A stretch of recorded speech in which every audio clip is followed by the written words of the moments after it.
Cảm ơn bạn đã ghé kênh YouTube Tiểu Na Audio. Để không bị gia đình bán vào nhà hào môn, tôi đã tìm một chị gái trên mạng, chuẩn bị kết hôn theo hợp đồng với cô ấy. Nhưng khi đến cục dân chính đăng ký, nhân viên lại nhìn tôi với vẻ kỳ quái. Đã kết hôn rồi còn đến đăng ký làm gì? Không biết tội trùng hôn sao? Nhìn tờ giấy chứng nhận kết hôn vừa được in ra, tôi hoang mang bước ra khỏi cục dân chính. Cô gái bên cạnh cũng chính là người nổi tiếng ở Hoàn Tây. Anh đã kết hôn rồi, còn bỏ tiền thuê tôi kết hôn giả làm gì? Nói xong để lại một câu tiền đặt cọc không hoàn, rồi co giò bỏ chạy. Tôi gãi đầu, vẫn chưa kịp hoàn hồn. Bản thân chưa từng yêu đương, sao lại có thể kết hôn được chứ? Cúi đầu nhìn tờ giấy in trên tay lần nữa. Người con trai trong ảnh đúng là tôi, còn tên người con gái là Lâm Thi Thi. Nhìn thì khá xinh xắn, nhưng tôi hoàn toàn không quen cô ấy. Tôi lấy điện thoại chụp lại ảnh trên giấy tờ, mở WeChat, gửi cho một tài khoản có ảnh đại diện màu đen. Giúp tôi tra xem cô ấy là ai. Đối phương trả lời ngay lập tức. Tôi mới tạm thời đè nén được sự nghi hoặc trong lòng. Leo lên chiếc xe máy cũ nát, chậm rãi tiến vào một khu biệt thự sang trọng. Vừa dừng xe ở góc khuất, phía sau đã vang lên tiếng bàn tán của người giúp việc. Cậu ấy là ai vậy? Trông đẹp trai quá. Đừng nói linh tinh. Cậu ấy là con riêng không được ông chủ thừa nhận. Mẹ cậu ấy là người phụ nữ thứ ba. Năm đó khi phu nhân sắp sinh, bà ấy mang bầu lớn tìm đến đòi công lý, dẫn đến hai người sinh cùng một ngày. Người phụ nữ đó mặt dày thật. Bao năm nay, luôn viện đủ lý do để bám trụ trong nhà không rời. Cậu chủ nhỏ lại biết điều. Từ cấp 2 đã chuyển ra ngoài sống. Rất nhiều năm không quay về. Không biết hôm nay có chuyện gì. Tôi làm như không nghe thấy cuộc trò chuyện của họ. Tiến vào phòng khách. Mẹ tôi Lý Uyển Như đang đứng chờ ở cửa. Thấy tôi vào nhà, bà vội vàng kéo tôi lên lầu đi tìm anh con trước đã. À mà lấy được giấy kết hôn rồi chứ? Giọng tôi trầm xuống, không lộ vui buồn. Lấy rồi, tuy cô dâu bị đổi người nhưng cũng coi như lấy rồi. Vậy thì tốt, con phải nhớ rõ thân phận của mình. Lâm Tâm Giao là vị hôn thê của anh con. Loại hào môn thượng đẳng như thế, căn bản không phải là thứ con riêng như con có thể mơ tới. Chỉ có anh con mới xứng với cô ấy thôi. Nghe xong câu đó, ánh mắt tôi thoáng qua nét chế giễu. Lâm Tâm Giao là tiểu thư nhà họ Lâm, gia tộc số 1 ở Hải Thành. Thời đại học từng theo đuổi tôi suốt 4 năm. Nhưng vào ngày tốt nghiệp, lại đồng ý lời cầu hôn của anh trai tôi Lục Cẩm Niên. Sau khi mẹ tôi Lý Uyển Như biết chuyện, bà lập tức yêu cầu tôi kết hôn với người khác, để hoàn toàn cắt đứt khả năng giữa tôi và Lâm Tâm Giao. Từ nhỏ đã như vậy, chỉ cần tôi và Lục Cẩm Niên có chút xung đột về lợi ích, mẹ luôn bắt tôi phải nhường nhịn vô điều kiện. Vì tôi là con riêng, sự tồn tại của tôi đã là tội lỗi. Thuở nhỏ bị tẩy não, cảm thấy chịu đựng những thứ đó là lẽ đương nhiên. Nhưng bây giờ tôi đã tỉnh ngộ. Tôi nghiêm mặt, nói dứt khoát. Chúng ta đã thỏa thuận rồi. Đây là lần cuối cùng. Sai lầm là do Lý Uyển Như gây ra. Người vì muốn được gặp cha mỗi ngày, cố tình bám trụ ở nhà họ Lục chính là bà ấy.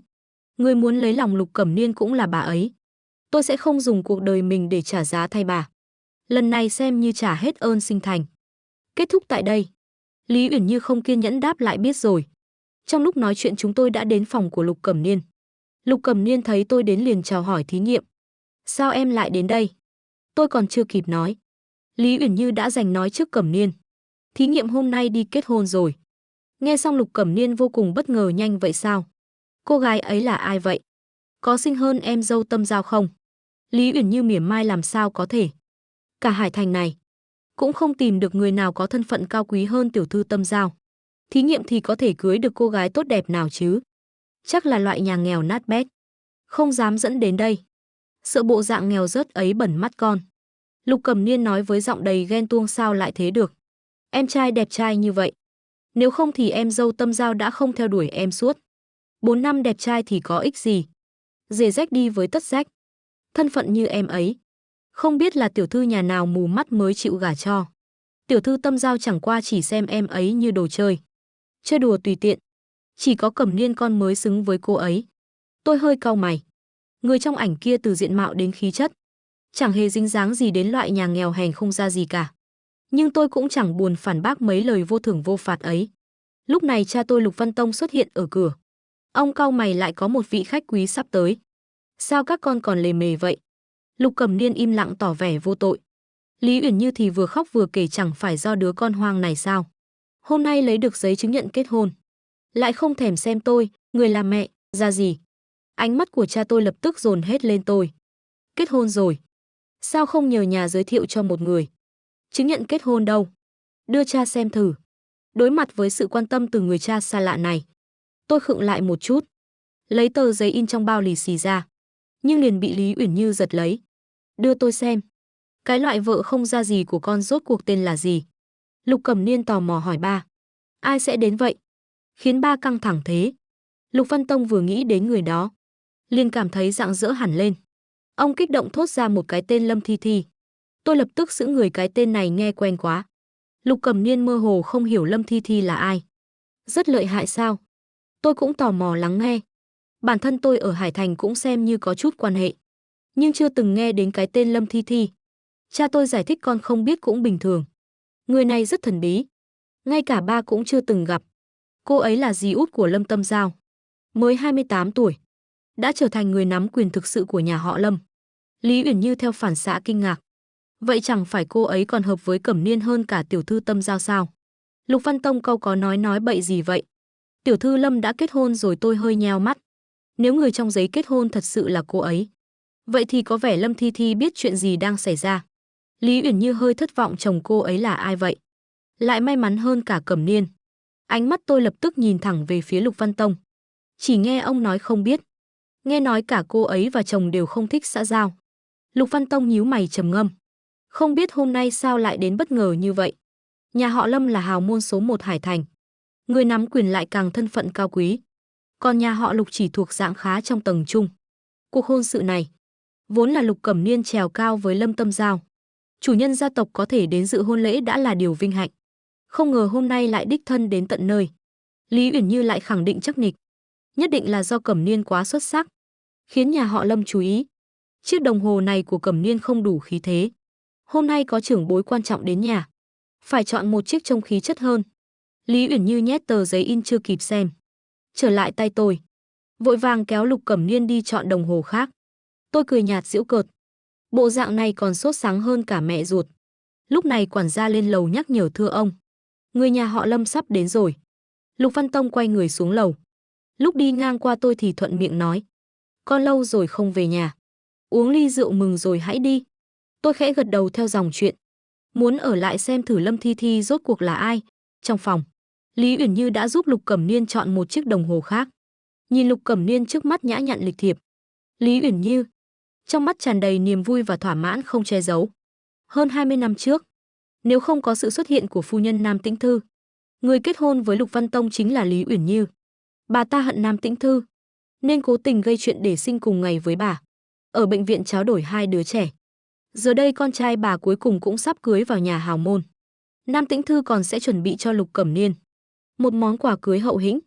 Mọi chuyện đều đang phát triển theo hướng tốt đẹp. Còn tôi lại chỉ có thể lấy thân phận con riêng, nghèo hèn mà cưới một người phụ nữ không ra gì. Phong thủy luân chuyển.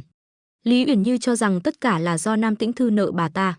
Lúc này dưới lầu, tôi lười biếng dựa vào góc tối bên cầu thang, nhìn chằm chằm về phía cửa, lặng lẽ chờ người nhà họ Lâm đến. Không biết đã bao lâu, Nam Tĩnh Thư được người hầu dìu từ trên lầu bước xuống. Bà mặc một bộ sườn xám, thân hình hơi gầy gò, toàn thân toát lên khí chất nho nhã, mang theo vẻ lạnh lùng thanh cao. Người hầu khẽ nói, phu nhân sức khỏe không tốt, vẫn nên đừng xuống dưới. Nam Tĩnh Thư lắc đầu, không được. Hôm nay là ngày quan trọng của Cẩm Niên, tôi không thể vắng mặt.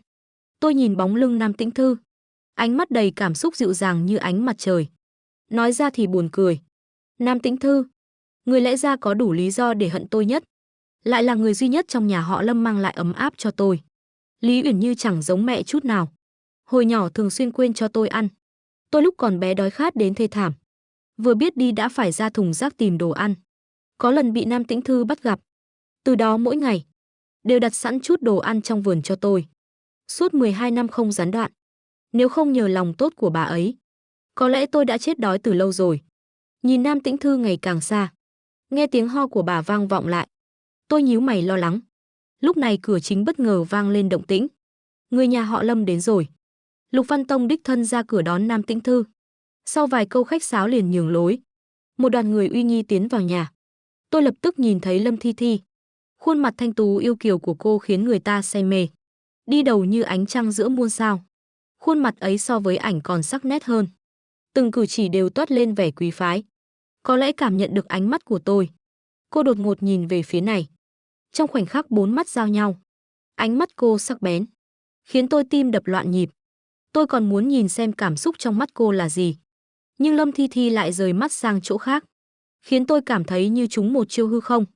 Bộ dạng này rốt cuộc là biết tôi, hay là không biết tôi đây? Lục Văn Tông cười niềm nở. Tiểu thư Lâm, còn tiên sinh Lâm đâu? Không cùng đến sao? Vừa nói xong, tôi cảm giác Lâm Thi Thi như lại liếc nhìn tôi một cái. Cô thản nhiên đáp anh ấy không tiện. Mọi người vừa trò chuyện vừa bước vào phòng khách. Lâm Tâm Giao, người từng theo đuổi tôi 4 năm, đi theo sau các trưởng bối. Sau khi được trang điểm kỹ càng, cô ấy trông trưởng thành và chín chắn hơn hồi đại học. Cô không nhìn thấy tôi, lơ đãng nói chuyện nhỏ với Lục Cẩm Niên. Mọi người vây quanh mời Lâm Thi Thi ngồi vào vị trí chính, bắt đầu bàn bạc chuyện hôn sự giữa hai người. Lúc này tôi mới từ trong bóng tối bước ra, lặng lẽ đứng nhìn cảnh náo nhiệt trong phòng khách. Cánh tay bất ngờ bị ai đó kéo lấy. Lý Uyển Như hạ giọng trách mắng thí nghiệm. Con còn đứng đây làm gì? Chẳng lẽ vẫn chưa dứt tình với Lâm Tâm Giao? Mẹ nói cho con biết bây giờ cô ấy là chị dâu con rồi. Tôi hất tay bà ta ra bình tĩnh nói yên tâm. Tôi không hứng thú làm tiểu tam. Là ông Lục bảo tôi ở lại uống ly rượu mừng. Từ nhỏ tôi đã hiểu chuyện. Cách tôi gọi Lục Văn Tông là ông Lục. Lý Uyển Như nghiến răng nói đó chỉ là phép lịch sự của ông ấy. Mày còn tưởng thật à? Tao thấy mày đúng là không biết mình là ai. Trường hợp như hôm nay, ngay cả tao còn không được vào để khỏi làm mất mặt nhà họ Lục. Mày là một đứa con riêng mà xứng đáng ngồi vào vị trí chính sao? Bây giờ lập tức cút đi cho tao. Thật là hết chịu nổi. Ôn chết đi được, tôi bực bội trừng mắt. Đang định nói thì khóe mắt tôi bất chợt thấy Lâm Thi Thi đứng dậy. Cô ấy chỉ vào điện thoại, rồi bước ra ban công. Có lẽ là đi nghe điện thoại. Tôi sáng mắt lên, được rồi tôi đi. Thuận miệng qua loa với Lý Uyển Như. Tôi bước ra khỏi phòng khách nhưng không rời đi. Quay người đi về phía ban công. Ban công tầng trệt nối liền với vườn hoa bên ngoài.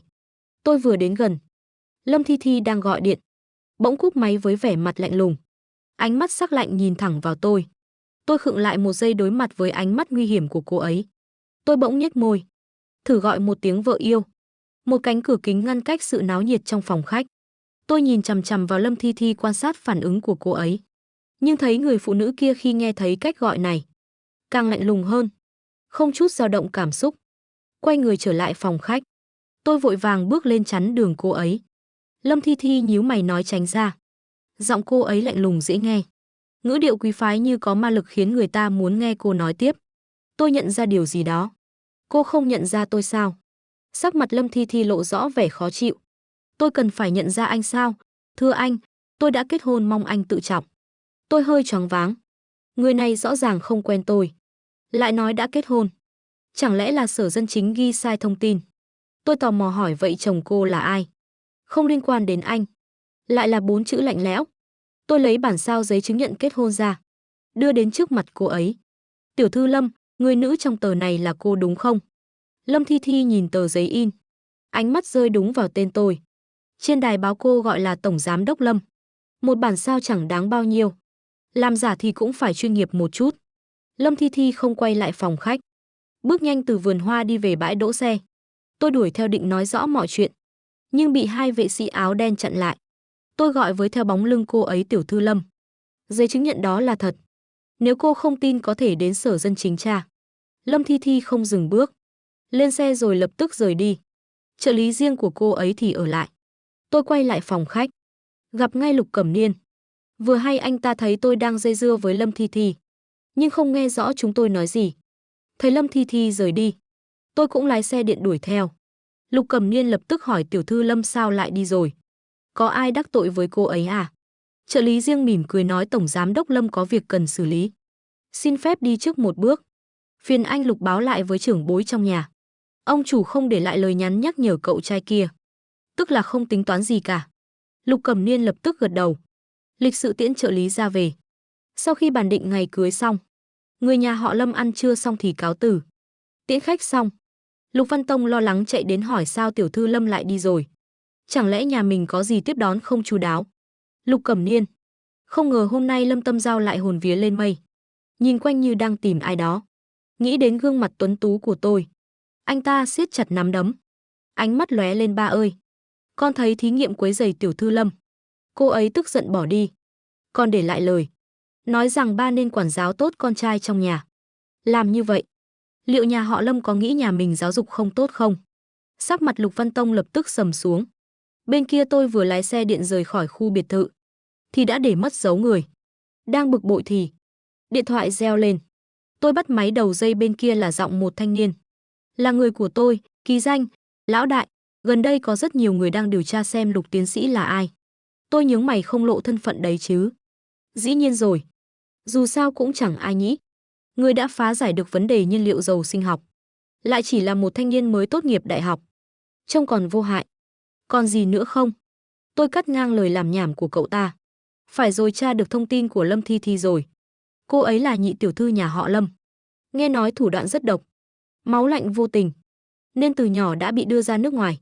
Ai cũng tưởng nhà họ Lâm sẽ giao lại cho cha của Lâm Tâm giao. Không ai ngờ Lâm Thi Thi đột ngột về nước vào tuần trước. Không rõ dùng thủ đoạn gì ép lão ra từ chức, nắm quyền tập đoàn Lâm Thị. Ký danh tò mò hỏi. Hôm nay không phải anh tìm người dễ khống chế để kết hôn giả sao? Sao cô dâu lại thành nữ diêm vương mặt lạnh thế này? Lão đại, nếu tình trạng hôn nhân của anh không ổn định, sẽ ảnh hưởng đến việc công ty niêm yết đó. Cha giúp tôi cách liên lạc và lịch trình của cô ấy. Tôi sẽ tự đi tìm. Sở dĩ tôi đồng ý yêu cầu nực cười kết hôn ngay lập tức của Lý Uyển Như là bởi nếu người đứng tên pháp nhân đã kết hôn, thì việc nộp hồ sơ niêm yết sẽ thuận lợi hơn. Nhưng giờ lại bị gán hôn một cách kỳ quặc, còn không biết đã dính phải âm mưu gì. Thân phận của Lâm Thi Thi không đơn giản. Tốt nhất là ly hôn càng sớm càng tốt, tránh rắc rối không đáng có. Tôi cúp máy. Tôi xoa xoa ấn đường. Chuyện này có hơi rắc rối. Với thân phận như Lâm Thi Thi, ra ngoài đều có vệ sĩ tháp tùng, không dễ gì gặp được. Hôm nay không nên buột miệng. Gọi một tiếng vợ khiến cô ấy tức giận bỏ đi. Tôi thở dài, khởi động chiếc xe cà tàng chậm chậm chạy về nhà. Rời khỏi trung tâm thành phố phồn hoa náo nhiệt, đến khu thành phố trong làng ở ngoại ô. Hồi cấp 2 khi chuyển ra khỏi nhà họ Lục, tôi không có bao nhiêu tiền, chỉ có thể thuê căn nhà cũ nát ở đây. Về sau sống quen rồi nên không chuyển đi nữa.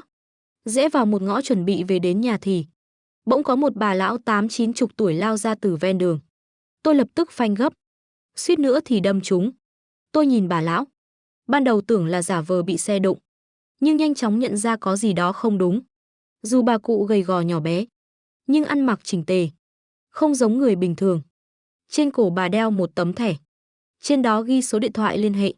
Cuối cùng còn ghi chú nếu bà bị lạc, hãy gọi số này, sẽ có hậu tạ xứng đáng. Quả nhiên là mắc bệnh Alzheimer. Không biết là người nhà ai bị thất lạc. Tôi lập tức lấy điện thoại ra bấm số trên thẻ. Bà lão đang ngơ ngác trước mặt bỗng có phản ứng. Bà nắm chặt lấy cổ tay tôi. Đôi mắt đục ngầu bỗng sáng lên. Cháu rể. Cháu là cháu rể của bà. Khóe miệng tôi giật nhẹ. Độc thân 22 năm. Sao tự dưng lại có thêm một người vợ thế này? Chẳng lẽ hôm nay Sở Dân Chính mở bán buôn? Tôi thấy buồn cười. Thuận miệng hỏi bà ơi, cháu gái bà là ai thế? Bà lão nhíu mày suy nghĩ. Cháu gái tên gì ấy nhỉ? À đúng rồi, tên là Lâm Thi Thi. Bà cụ mở miệng. Nó tên là Lâm, gì đó. Vừa nghĩ ra tên, vừa nói ra thì lại quên mất. Bà cụ hơi cuống, mím môi mấp máy, mà không thể nói thành lời. Bà đừng vội, không nhớ ra cũng không sao. Tôi an ủi một câu, rồi gọi điện thoại. Lúc này trên một con phố không xa, Lâm Thi Thi đang ngồi trong xe Bentley, sắc mặt lạnh lùng. Người bên cạnh không dám thở mạnh. Là tôi trông coi sơ suất, để lão phu nhân đi lạc. Người phụ nữ không nói gì, sát khí tỏa ra quanh người khiến trợ lý run rẩy. Lão phu nhân phần lớn thời gian đều ngơ ngẩn. Ai ngờ hôm nay lại tỉnh táo bất ngờ, lợi dụng lúc người không chú ý lén ra khỏi nhà. Xem lại camera mới phát hiện, lão phu nhân tự mình đi xe buýt đến tận ngoại ô. Chỗ này khá lụp xụp, nhiều tuyến phố không lắp camera, đành phải tìm kiếm toàn diện. Đúng lúc đó, điện thoại bỗng đổ chuông. Lâm Thi Thi lập tức nghe máy. Đầu dây bên kia vang lên giọng trầm thấp của một chàng trai. Xin chào, người già nhà cô đang ở chỗ tôi. Bầu không khí trong xe lập tức đông cứng lại, không khí lạnh hẳn mấy độ. Tất cả lập tức hành động. Có người chuẩn bị gọi cảnh sát, cả trợ lý cũng đang truy tín hiệu cuộc gọi. Lâm Thi Thi ánh mắt sắc bén, giọng nói trầm ổn. Anh muốn bao nhiêu tiền? Đùa thôi, tôi đáp với giọng mang chút nghịch ngợm. Chỉ là muốn nhắc cô sau này chăm sóc người già cẩn thận hơn. Tiếp đó tôi báo địa chỉ và cúp máy. Trợ lý thở phào nhẹ nhõm, vỗ ngực nói người tốt gì mà đùa dai quá. Lâm Thi Thi thì ánh mắt khẽ động, bỗng thấy giọng nói lười biếng trong điện thoại kia nghe sao quen thế. 5 phút sau, họ đến nơi bà cụ đang đứng. Nhưng tôi thì đã biến mất. Chỉ còn một chú đội mũ dẫn bà đứng chờ ở đó. Lâm Thi Thi hỏi bà ơi, sao bà lại đến tận đây? Lão phu nhân thần bí đáp bà đến tìm cháu rể. Nó sống gần đây. Lâm Thi Thi khẽ thở dài. Bà không có cháu rể nào cả. Không thể nào bà thấy rồi. Bà cụ lẩm bẩm nó vô tâm lắm. Để bà lại cho chú đội mũ rồi bỏ đi. À đưa điện thoại cho bà. Lâm Thi Thi đưa điện thoại cho bà cụ. Bà liền ghi số vừa gọi trong danh bạ vào cuốn sổ tay nhỏ. Sáng hôm sau, tôi nhận được cuộc gọi từ giáo sư hướng dẫn ở đại học làm thí nghiệm. Em lập tức đến trường một chuyến. Tôi chẳng hiểu chuyện gì, cưỡi xe điện chạy tới. Vừa vào văn phòng của giáo sư Lương ở khu thí nghiệm thành phố, đã thấy Lục Cẩm Niên và Lý Uyển Như cũng có mặt. Tôi nheo mắt lại. Tôi và Lục Cẩm Niên đều học ở Đại học Hải Thành, trường đại học tốt nhất địa phương. Lục Cẩm Niên thi đỗ với thành tích xuất sắc. Còn tôi vì thành lập công ty, khó điều hành từ xa, không muốn vượt mặt quỹ đầu tư của Lục Cẩm Niên, nên cố tình nén điểm. Thi vào ngành ít người chọn nhất là năng lượng, động lực. Không ngờ, khái niệm năng lượng mới lại bùng nổ 2 năm gần đây. Lục Cẩm Niên lập tức chuyển ngành. Vậy là chúng tôi thành bạn học. Việc Lục Cẩm Niên có mặt ở đây vẫn còn hợp lý. Nhưng sao Lý Uyển Như lại ở đây? Vừa nghĩ vậy, giáo sư Lương đã nghiêm mặt nói thí nghiệm. Tư cách bảo nghiên cứu sinh của em bị hủy rồi. Tôi sững người hỏi sao lại vậy ạ? Mẹ em nói em phẩm hạnh không tốt. Xuất thân cũng không phù hợp. Không đủ điều kiện để được bảo nghiên. Có phải giữa em và mẹ có hiểu lầm gì không? Mau xin lỗi bà ấy đi. Tương lai của em còn dài. Đừng vì chút nóng giận mà hỏng cả tiền đồ. Lục Cẩm Niên nghe vậy lập tức thở dài. Giáo sư Lương, mẹ thí nghiệm cũng chỉ muốn tốt cho cậu ấy thôi. Nói rồi Lục Cẩm Niên quay sang tôi, cậu đã đắc tội với tiểu thư Lâm rồi. Hắn truyền lời nói muốn khiến cậu biến mất khỏi Hải Thành. Tôi phản ứng mất một lúc mới hiểu tiểu thư Lâm mà hắn nói đến là Lâm Thi Thi. Nhưng tôi chỉ mới nói với cô ấy vài câu. Hơn nữa lúc cô ấy rời đi hôm qua, cũng không có vẻ gì là tức giận. Vậy mà lại tính toán với tôi như thế. Ngược lại, Lục Cẩm Niên thì giỏi nói dối. Đang suy nghĩ thì Lục Cẩm Niên bước đến trước mặt tôi thí nghiệm. Đây là vé máy bay ba mua cho cậu. Muốn cậu ra nước ngoài tránh bão.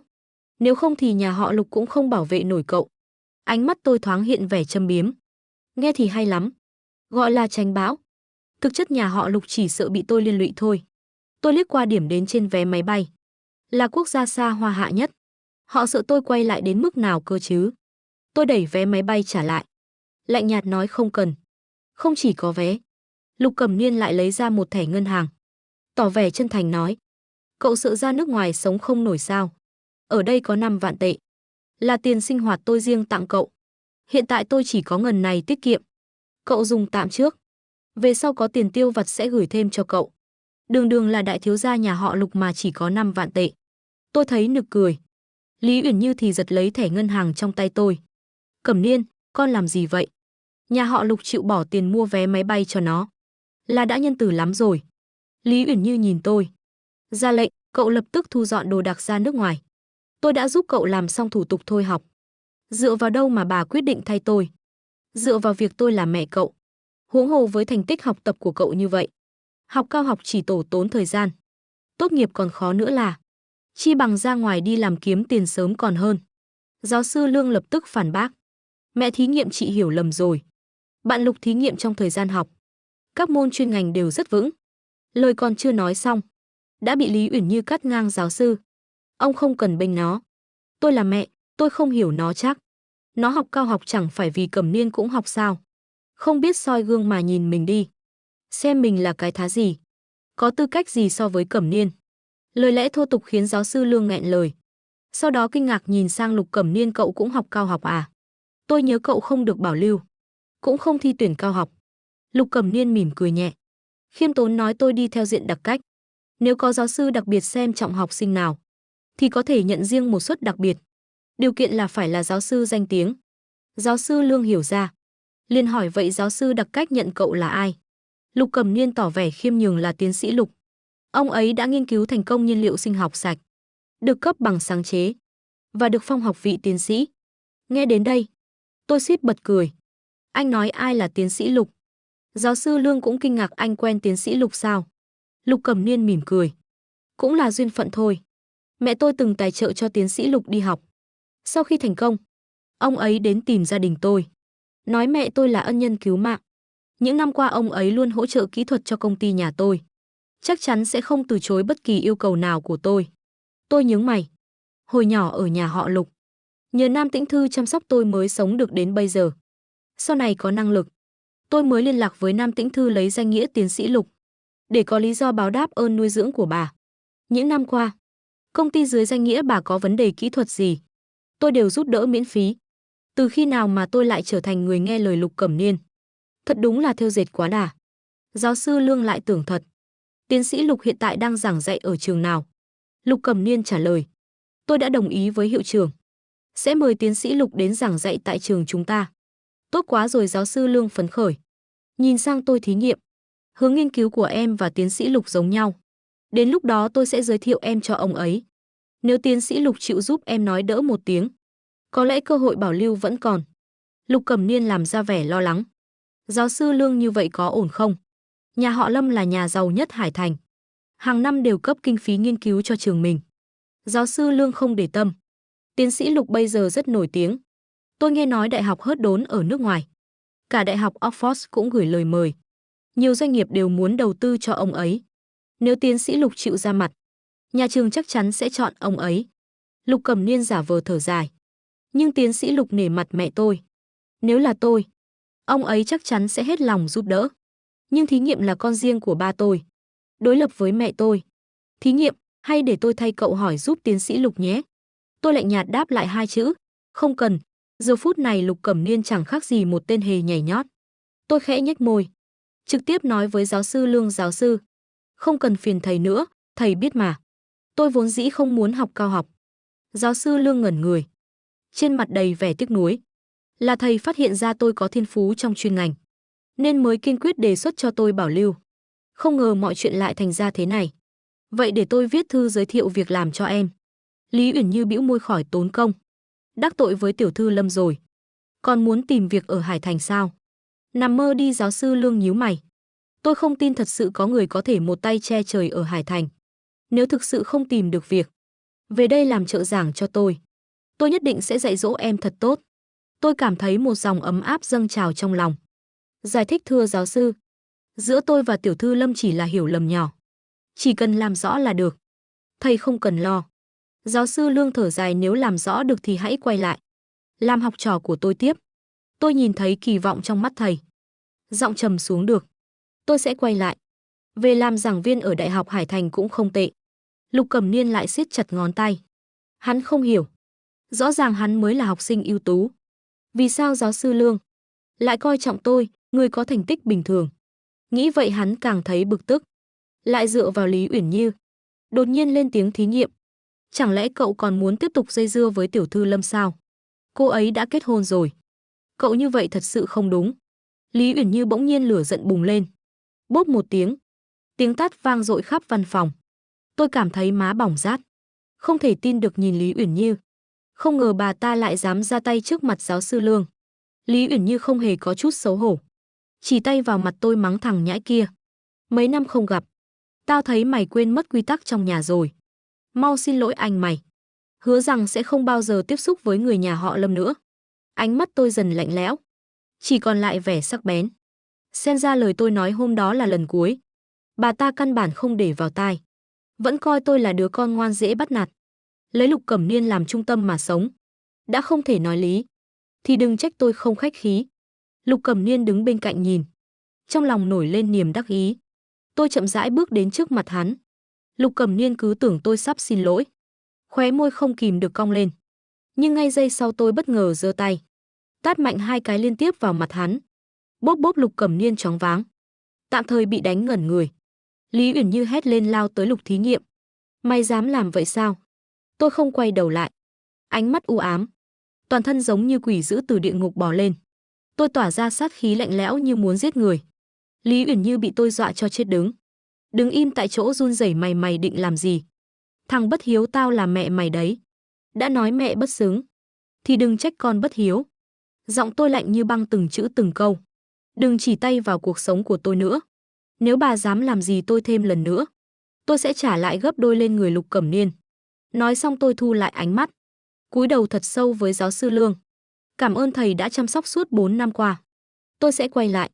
Nói xong câu ấy, tôi không do dự quay người rời khỏi. Cho đến khi bóng dáng tôi biến mất khỏi phòng, Lý Uyển Như mới bừng tỉnh, vội vàng chạy đến trước mặt Lục Cẩm Niên. Cẩm Niên, con không sao chứ? Thằng nhãi kia lại dám ra tay với con. Nó thật sự dám làm loạn rồi. Lục Cẩm Niên sờ lên gương mặt đang sưng đỏ, tức giận nghiến răng, nhưng vẫn hỏi tỉnh táo hắn lấy đâu ra tự tin như vậy. Lý Uyển Như khựng lại. Chẳng lẽ tiểu thư Lâm thật sự để mắt đến nó? Không thể nào. Nó đã kết hôn rồi mà. Tiểu thư Lâm sao có thể thích một kẻ có vợ? Lục Cẩm Niên cũng nghĩ vậy. Nhưng vừa nhớ đến gương mặt điển trai của tôi, lại cảm thấy hơi do dự. Giáo sư Lương đã bị một loạt biến cố làm kinh ngạc. Ông nhìn Lý Uyển Như với ánh mắt không thể tin. Nghe bà ta tuôn ra lời thô tục, không nhịn được nghĩ rốt cuộc đây là mẹ ai vậy? Không biết có phải do tâm lý không? Giáo sư Lương bỗng cảm thấy hai người này nhìn thế nào cũng có nét giống nhau. Tôi vừa ra khỏi cổng trường, ký danh đã gọi điện đến lão đại. Tôi tra rõ rồi, biết vì sao Lâm Thi Thi nói đã kết hôn, nhưng lại không nhận ra anh rồi. Tôi đẩy chiếc xe điện, toàn thân trống rỗng cô đơn, dùng đầu lưỡi liếm vết sưng ở khóe miệng. Giọng hơi khàn nói mau nói đi. Thực ra nhà họ Lâm bề ngoài có vẻ huy hoàng, nhưng là một gia tộc lớn. Những năm gần đây nội đấu rất dữ. Lão gia thiên vị đại phòng, muốn giao quyền cho bên đó. Lâm Thi Thi là con gái út luôn bị đè ép. Mấy năm trước lão gia chọn vài người không ra gì, muốn ép cô ấy kết hôn để liên minh. Khi đó cô ấy phản đối dữ dội. Cho đến khi Lâm Thi Thi nói mình đã đăng ký kết hôn với một người bình thường, chuyện đó mới dừng lại. He he, nói đến ông chồng đó cũng thú vị. Chưa từng lộ mặt trước công chúng, cũng chưa bao giờ tham gia bất kỳ tiệc tùng nào của nhà họ Lâm. Tổng kết lại, chỉ có một sự thật, đó là ký danh cố tình giữ bí mật. Còn chưa nói hết, tôi đã bừng tỉnh. Cậu tra được lịch trình và cách liên hệ với anh ta chưa? Ký danh nghẹn lại một giây rồi đáp có. Tôi sẽ gửi lịch trình vài ngày tới cho anh ngay. Còn số điện thoại riêng thì tra không ra được không sao. Tôi sẽ đón đường hắn. Người như Lâm Thi Thi, thông tin cá nhân là bảo mật nhất. Không tra được cũng bình thường. Ký danh lập tức hóng chuyện hỏi. Xung quanh hắn toàn là vệ sĩ, không dễ tiếp cận. Anh định dùng cách mạnh hay tạm thời nhún nhường? Tôi khẽ cong môi cười lười nhác. Tòa nhà tập đoàn Lâm Thị nằm tại trung tâm thành phố Hải Thành, là một tòa cao ốc biểu tượng vươn thẳng lên mây, cho thấy nhà họ Lâm giàu có đến mức nào. Tôi chỉnh lại bộ đồng phục giao hàng trên người, ôm một kiện hàng đi vào bên trong, nói với Lễ Tân đây là chuyển phát nhanh cho tiểu thư Lâm, cần cô ấy ký nhận trực tiếp.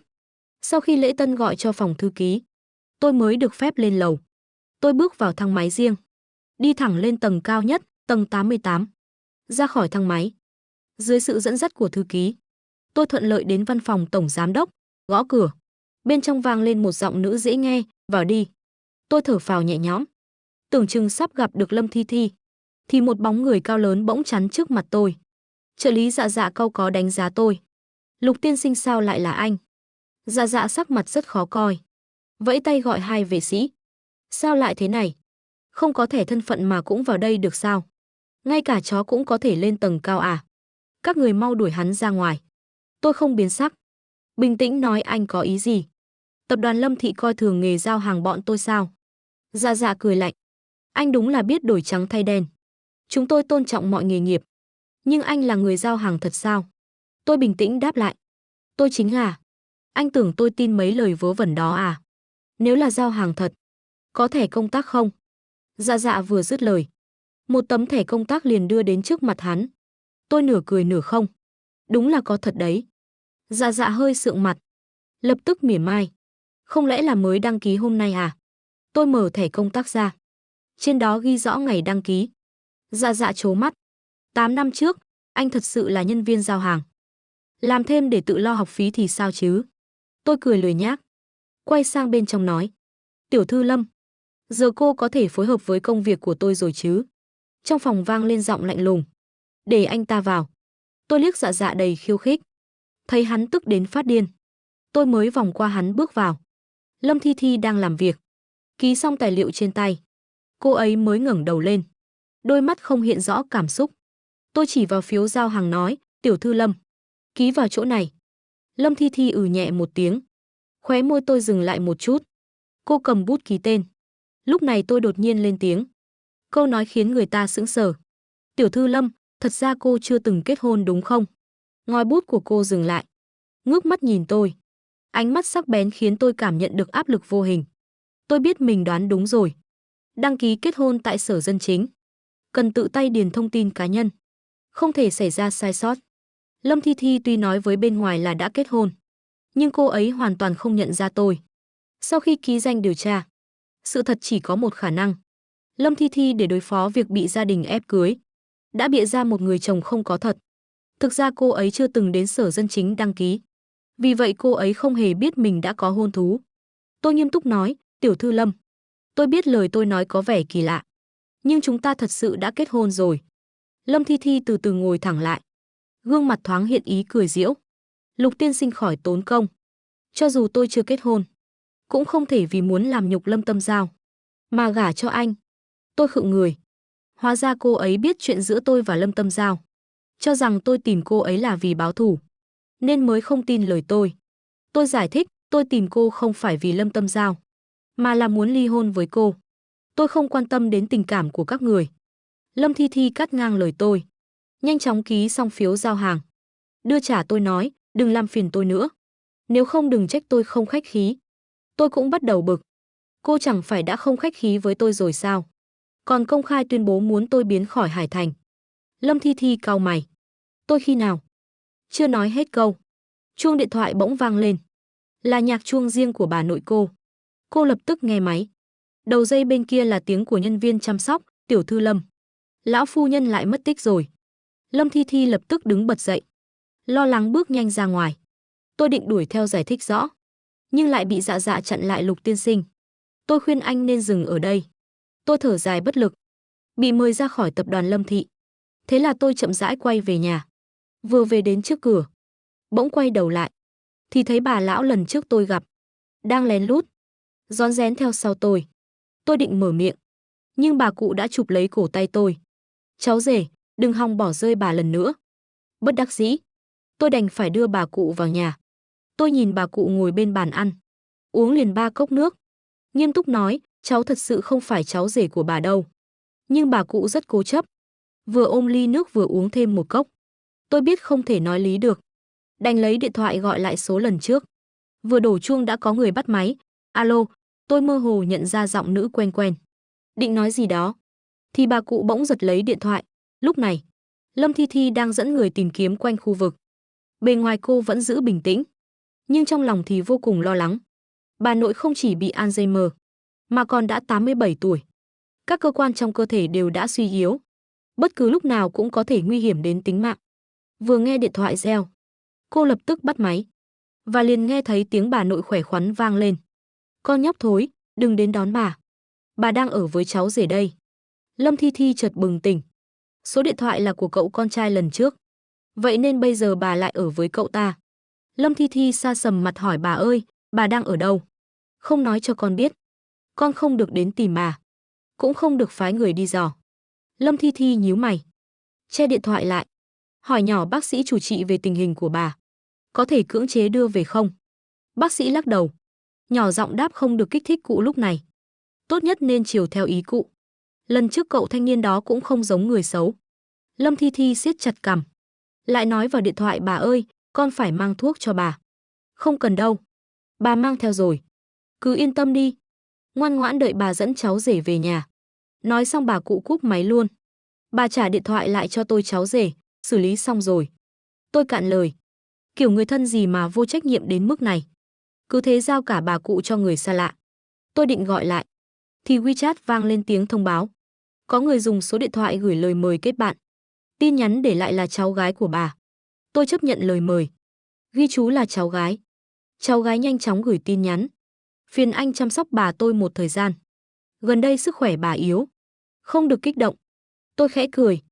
Cầm điện thoại lạnh lùng gõ chữ đây không phải là viện từ thiện. Chưa gõ xong, thì nghe tiếng động từ bếp. Tôi vội chạy tới. Thấy bà cụ đang luộc trứng. Tôi thuận miệng hỏi bà ơi. Bà đói à, chỉ ăn trứng thôi thì không đủ đâu.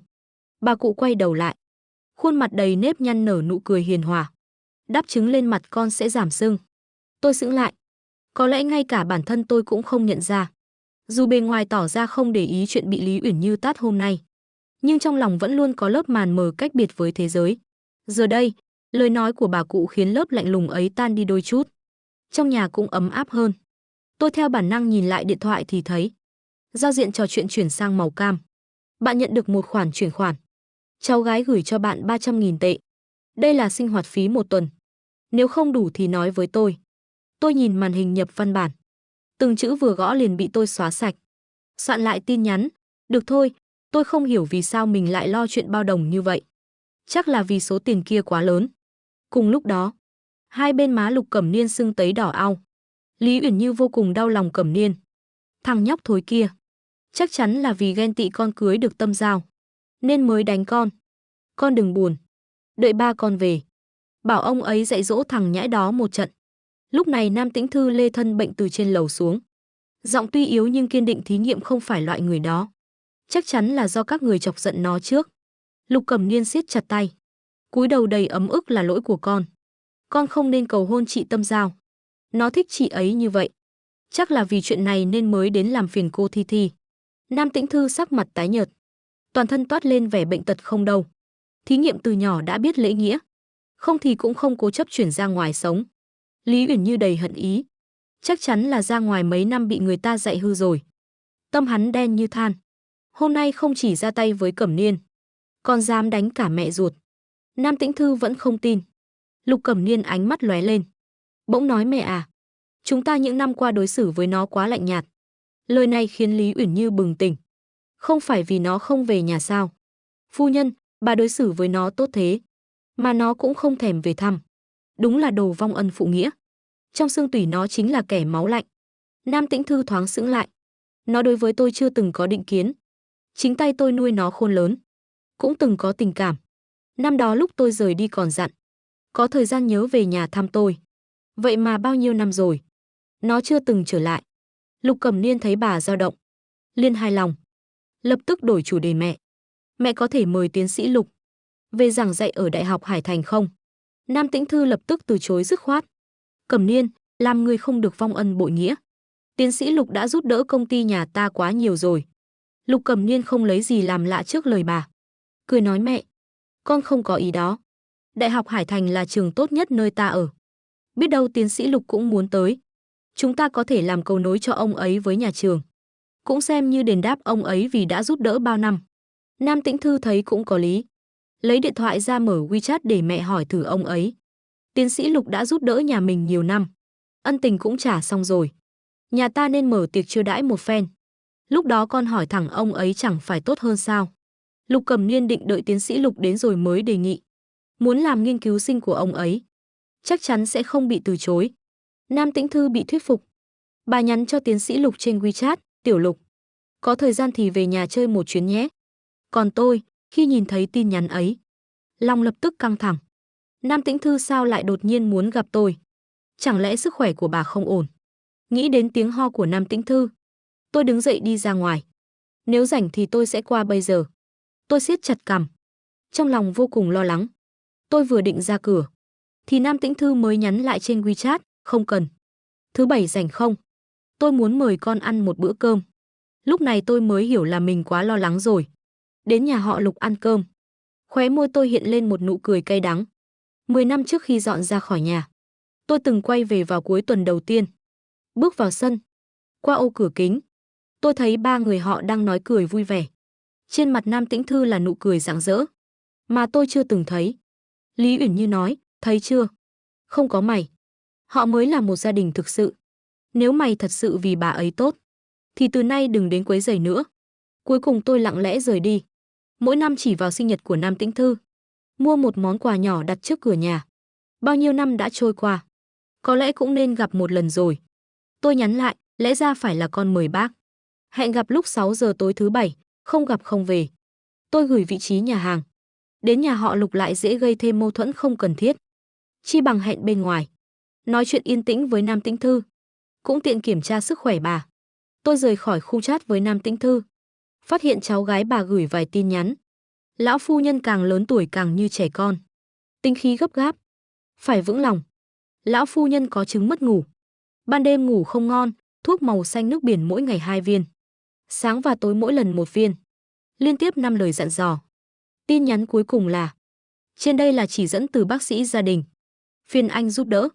Nếu bà có bất cứ dấu hiệu nào không ổn, hãy liên lạc với tôi ngay. Đọc xong, tôi lặng lẽ đi đến gần phòng. Tôi quay một đoạn video ngắn gửi cho cháu gái bà. Cách đó không xa, trên một con phố, 2 chiếc xe dừng kín đáo. Chiếc xe bảo mẫu dẫn đầu trang bị đầy đủ. Là một phòng nhỏ. Lâm Thi Thi đang ngồi trên ghế sofa làm việc với laptop. Bác sĩ gia đình của lão phu nhân ngồi ở góc. Sắc mặt nghiêm trọng. Căng thẳng theo dõi. Lão phu nhân vừa đổi nơi ở. Tối nay chắc chắn khó ngủ. Cơ thể bà yếu.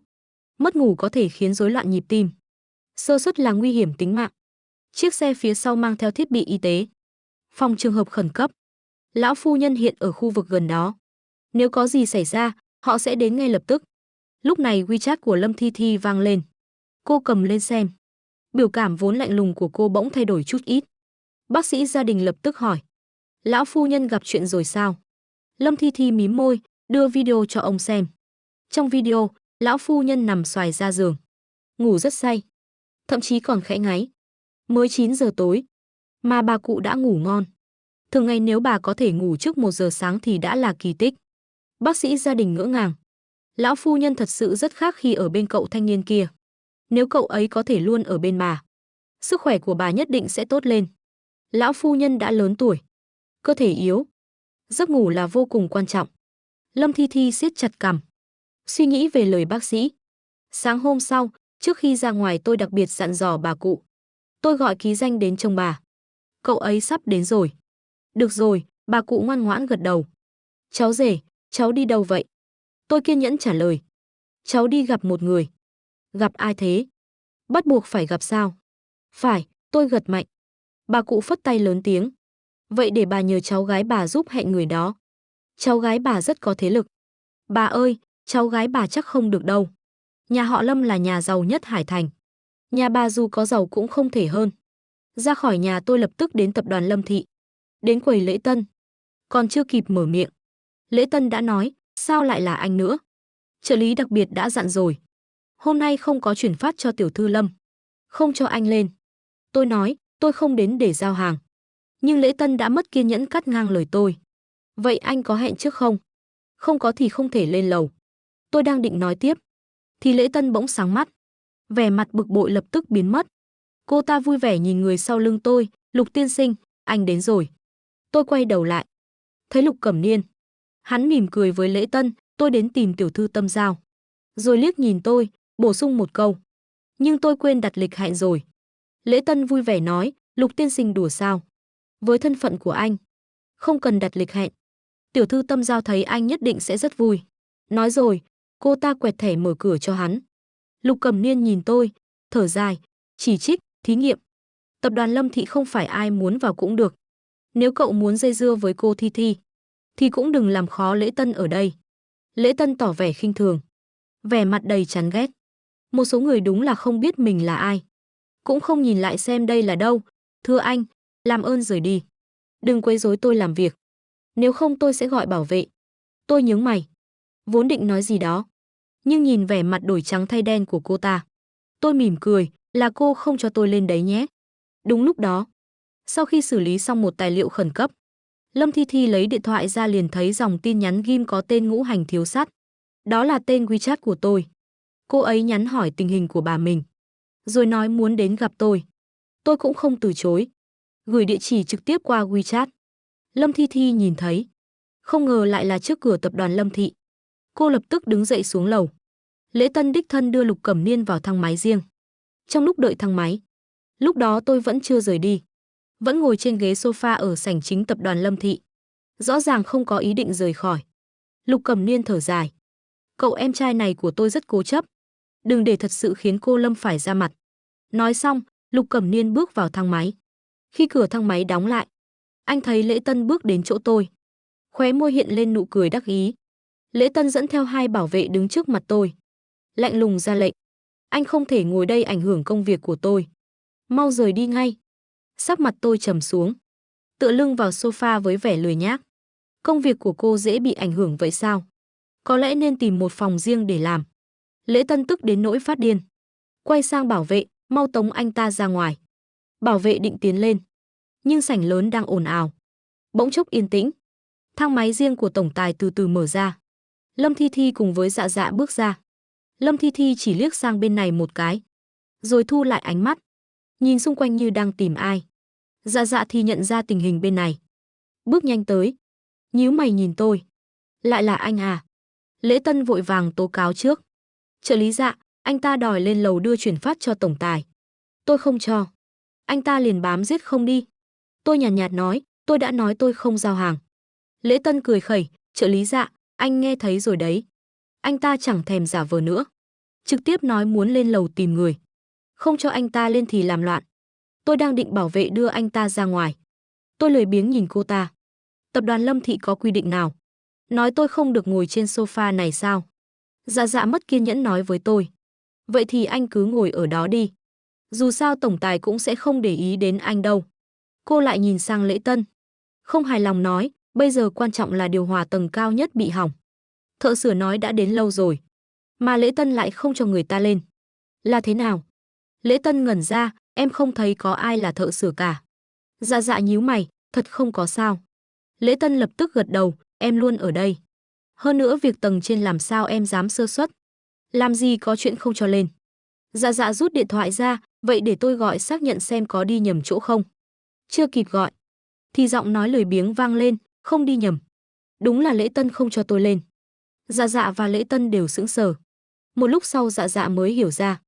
Anh là thợ sửa kia sao? Sao có thể chứ? Ngay sau đó một thẻ công việc được đưa ra trước mặt cô. Trên đó ghi ngày bắt đầu làm việc là 9 năm trước. Dạ Dạ không thể tin nổi. Lại là công việc làm thêm kiếm sống của anh ta à? Tôi không phủ nhận. Ánh mắt nhìn về phía Lâm Thi Thi ở không xa. Chưa nói câu nào đã bị đuổi đi. Thậm chí còn bị vu oan. Nói tôi gây rối. Cô Lâm, Lễ Tân của cô thật có bản lĩnh đấy. Lễ Tân hoảng loạn nhìn về phía Lâm Thi Thi. Tổng tài, em. Lâm Thi Thi mặt không cảm xúc.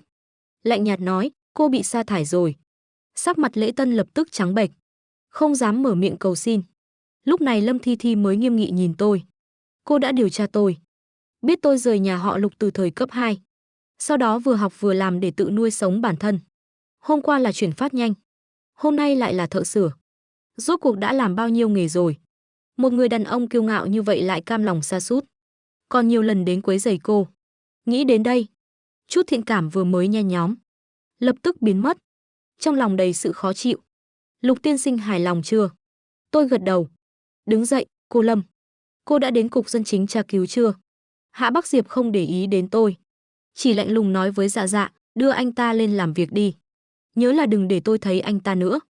Dạ Dạ kéo tay tôi. Tiểu thư Hứa, bên này đi. Tôi khuyên anh nên từ bỏ. Cho dù cố hết sức để đường đường chính chính bước vào tầng cao nhất. Sếp chúng tôi cũng sẽ không thèm nhìn anh một cái đâu. Tuy thân phận chuyển phát nhanh và thợ sửa đều là thật. Nhưng anh cứ đến tập đoàn Hạ Thị. Ai cũng biết là vì lý do gì. Hạ Bắc Diệp cũng không nhìn tôi nữa. Lấy điện thoại ra. Gọi cuộc gọi thoại qua WeChat cho Ngũ Hành Thiếu Sắt. Đúng lúc đó. Điện thoại của Hứa Nam em reo lên. Khi tiếng chuông vang lên. Hạ Bắc Diệp hơi sững lại. Cô quay đầu nhìn về phía Hứa Nam em. Ngũ Hành Thiếu Sắt là anh ta sao? Hứa Nam em nghe máy. Alo. Nhưng điện thoại của Hạ Bắc Diệp lại không có âm thanh. Cô nhìn lại mới phát hiện. Đối phương đang trong cuộc gọi. Cuộc gọi thoại WeChat chưa từng kết nối. Là cô đã nghĩ nhiều rồi. Mà lúc đó, trong đại sảnh đang có vài người gọi điện. Không thể phân biệt ai là người cần tìm. Đúng lúc này, Ngũ Hành Thiếu Sắt gửi tin nhắn, xin lỗi. Hiện giờ không tiện gặp. Hẹn dịp khác nhé. Tầng cao nhất. Hứa Nam em vừa nhận điện thoại từ ký danh. Vừa gửi tin nhắn cho cháu trai. Ký danh vui vẻ hả hê, đại ca. Anh làm được không đấy? Đã bao nhiêu năm rồi không làm thợ sửa nữa. Hứa Nam em lạnh nhạt nói, nếu anh rảnh, thì giúp tôi tra số điện thoại cá nhân của Hạ Bắc Diệp. Đỡ phải lần nào cũng tìm anh ta. Nếu có số, tôi sẽ mỗi tiếng gọi cho anh ta một lần. Nhắc anh ta đi cục dân chính tra. Dưới cơn oanh tạc dữ dội. Dù anh ta không tin chuyện hoang đường này, cũng sẽ phải đi tra thử. Ký danh lập tức nói, sao có thể tra được? Anh không biết sao? Trên mạng không có thông tin gì về anh ta cả. Tôi đã tốn rất nhiều công sức mới tra được lịch trình cá nhân của anh ta. Vậy là anh vô dụng. Hứa Nam em cúp máy. Thấy Dạ Dạ bên cạnh lộ vẻ khinh thường. Cô Hứa, số điện thoại cá nhân của sếp chúng tôi là bảo mật. Người thường không thể lấy được. Hứa Nam em cố tình trêu cô. Vậy cô tin không? Sau này tôi không chỉ có số điện thoại sếp cô, mà còn có cả WeChat của anh ta. Làm thủ tục ly hôn khá rắc rối. Sau này chắc chắn sẽ còn liên lạc nhiều với Hạ Bác Diệp. Dạ Dạ bật cười. Đúng là mơ giữa ban ngày. Lúc này điện thoại Hứa Nam em vang lên. Là tin nhắn WeChat của cháu trai gửi tới. Có việc cứ gọi tôi bất cứ lúc nào.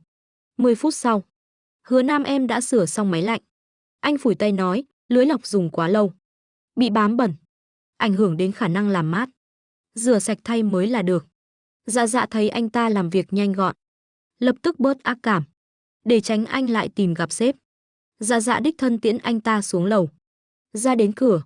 Cô đầy ẩn ý nói, cô Hứa. Sau này tầng cao nhất sẽ không còn chuyển phát nhanh gì cả. Cũng sẽ không có thiết bị điện nào trục trặc đâu. Hứa Nam em hiểu ý cô. Chỉ mỉm cười, buổi trưa gặp nhé. Anh xoay người rời đi. Dạ Dạ cũng không để ý lời đó. Trở lại tầng trên. Buổi trưa Hạ Bác Diệp có một bữa tiệc xã giao. Anh không thích tiệc tùng. Nhưng đã về nước. Cũng phải tôn trọng văn hóa bàn tiệc của Hoa Hạ. Những dịp như thế này không nhiều. Dạ Dạ theo suốt buổi. Họ đến một nhà hàng tư nhân. Nhìn các nhân viên mặc đồng phục thống nhất. Dạ Dạ bỗng dưng căng thẳng. Sinh viên làm thêm. Chọn nhiều nhất là phục vụ nhà hàng. Cô đảo mắt quan sát. Gần như nhìn từng nhân viên một. Không thấy. Lúc này Dạ Dạ mới thở phào. Nhưng rất nhanh lại thấy bản thân buồn cười. Hứa Nam em đã làm chuyển phát nhanh và thợ sửa. Sao có thể còn làm việc khác? Đúng là bị câu buổi trưa gặp kia làm cho thần hồn nát thần tính. Dạ Dạ thả lỏng bước vào phòng riêng. Khi món ăn được mang lên, đầu bếp ra chào, cảm ơn mọi người, hôm nay các món có hợp khẩu vị không? Giọng nữ quen thuộc vang lên khiến Dạ Dạ giật mình. Cô quay đầu như gặp ma. Thấy Hứa Nam em đội mũ đầu bếp đứng ở cửa. Trên mặt anh là nụ cười nhẹ. Giới thiệu sơ lược về món ăn hôm nay. Cuối cùng đi tới bên Hạ Bác Diệp. Khẽ nói, Hạ tiên sinh, đi cục dân chính tra thử đi. Hạ Bác Diệp siết chặt cằm. Khuôn mặt luôn điềm tĩnh của anh giờ cũng hiện chút dao động. Dạ Dạ thì kinh ngạc nhìn anh ta. Anh là bếp trưởng. Còn có chứng chỉ đàng hoàng. Hứa Nam em đưa tay vào túi. Muốn lấy ra thẻ đầu bếp. Nhưng vô tình làm rơi. 1, 2, 3, tổng cộng 5 thẻ công việc khác nhau. Dạ Dạ nuốt nước bọt. Anh có 5 công việc làm thêm. Hứa Nam em, chưa hết đâu. Dạ Dạ vừa thở phào. Đã nghe anh thản nhiên nói. Còn vài cái không mang theo. Dạ Dạ, Hứa Nam em mỉm cười nhìn Hạ Bác Diệp. Hạ tiên sinh cần gì tôi cũng làm được. Chắc hẳn Hạ tiên sinh cũng không muốn tôi tiếp tục quấn lấy đâu. Vậy chi bằng đi tra thử xem. Hạ Bác Diệp mặt lạnh như tiền. Ánh mắt đào hoa của người phụ nữ kia như phủ sương mù. Mỗi lời cô nói ra đều như mang chút tình ý, khiến những người trong bàn ăn không khỏi nhìn về phía anh. Sắc mặt Hạ Bác Diệp lập tức u ám. Vẫn không để ý đến Hứa Nam em. Chỉ nhìn Dạ Dạ, tra xem. Hứa Nam em trong lòng vui mừng. Cuối cùng người đàn ông này cũng bị anh thuyết phục rồi. Nhưng ngay sau đó lại nghe anh lạnh lùng nói. Ai tiết lộ lịch trình của tôi? Dạ Dạ bước lên một bước. Lại chắn trước Hứa Nam em. Cô Hứa, mời lập tức rời khỏi đây. Hứa Nam em lại bị đuổi khỏi phòng riêng. Đứng ngoài thở dài. Hạ Bác Diệp này sao cứ không chịu tin mình. Dù anh có kiên nhẫn thế nào. Lúc này cũng bắt đầu thấy phiền. Anh không rời đi mà đứng chờ bên ngoài. 2 năm nay. Khi nào từng bị đối xử như vậy? Càng nghĩ càng bực. Hứa Nam em lấy điện thoại ra muốn tìm người trút giận. Nhưng lật xem WeChat. Lại chẳng thấy ai phù hợp. Bèn đăng một dòng trạng thái. Trong phòng riêng. Mọi người vừa ăn vừa trò chuyện. Vây quanh Hạ Bác Diệp. Anh nghe một lúc cảm thấy phiền. Lấy điện thoại ra giả vờ bận. Chán trường mở phần bạn bè. Thấy Ngũ Hành thiếu sắt. 2 phút trước đăng trạng thái. Không nổi giận, với cháu trai phải có kiên nhẫn. Hạ Bác Diệp hơi sững người. Lập tức nhắn cho Ngũ Hành thiếu sắt, ngài bao nhiêu tuổi rồi? Đã có cháu trai sao? Không thể để một ông lão chăm sóc bà cụ chứ. Ngũ Hành thiếu sắt. Ngũ Hành thiếu sắt. Anh nói trạng thái tôi đăng hả? Cái đó là chửi người đấy. Có một người mãi không hiểu lời tôi nói. Hạ Bác Diệp lúc này mới nhận ra mình vừa làm trò cười. Bèn gửi một tin nhắn để che giấu sự lúng túng. Bộ não là vật dụng hàng ngày. Anh ta lại coi là đồ trang trí. Ngũ Hành thiếu sắt sẽ mắng anh, mắng thêm vài câu cũng đáng. Hạ Bắc Diệp dỗ dành. Chúng ta chỉ mắng người. Đừng mắng anh ta là ngũ hành thiếu sát nữa. Nể anh biết ăn nói thế này. Tối nay cho lão Phật ra thêm món nhé. Cụ có kiêng gì không? Hạ Bắc Diệp, bác sĩ nói ít ăn đồ ngọt và cay. Còn lại thì tùy ý. Ngũ hành thiếu sát, được. Hai người trò chuyện, khiến Hạ Bắc Diệp cảm thấy như đang nói chuyện với bạn cũ. Rất dễ chịu, anh bỗng hỏi. Tối nay có thể đến thăm bà được không? Ngũ hành thiếu sát. Đương nhiên, luôn hoan nghênh. Sau đó gửi một địa chỉ cụ thể có số nhà. Hạ Bắc Diệp ghi nhớ địa chỉ. Trả lời, vậy xin phép làm phiền. Tối nay anh nhất định phải đưa bác sĩ gia đình đến kiểm tra sức khỏe cho bà. Không thì không yên tâm. Ngũ hành thiếu sát không trả lời nữa. Hình như anh ta rất không thích người khác khách sáo như vậy. Hạ Bắc Diệp âm thầm ghi nhớ sở thích nhỏ của anh ta. Tổng giám đốc Hạ đang nhắn tin cho bà Hạ đấy à? Người bên cạnh bỗng xen vào một câu. Trên mặt cười không giấu nổi.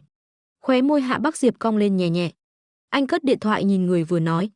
Kể từ khi anh lên làm CEO tập đoàn Hạ Thị, bà Hạ lại chưa từng xuất hiện trước công chúng. Nhiều người đã nghi ngờ sự tồn tại của bà Hạ. Vì vậy anh không phủ nhận, coi như ngầm thừa nhận. Người đó liền nịnh nọt, tổng giám đốc Hạ thật biết giữ mình. Trung thủy với bà Hạ. Vị bếp trưởng kia đẹp trai biết bao. Tổng giám đốc cũng không động lòng. Thật là hình mẫu của tôi. Những người khác thấy vậy lập tức hùa theo. Chúng tôi thật sự rất tò mò về bà Hạ.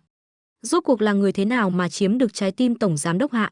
Chắc lão phu nhân rất hài lòng với cháu dâu này. Mọi người đều ngầm hiểu. Quan hệ giữa Hạ Bắc Diệp và nhà họ Hạ không tốt. Người duy nhất anh đặt trong lòng là lão phu nhân Hạ.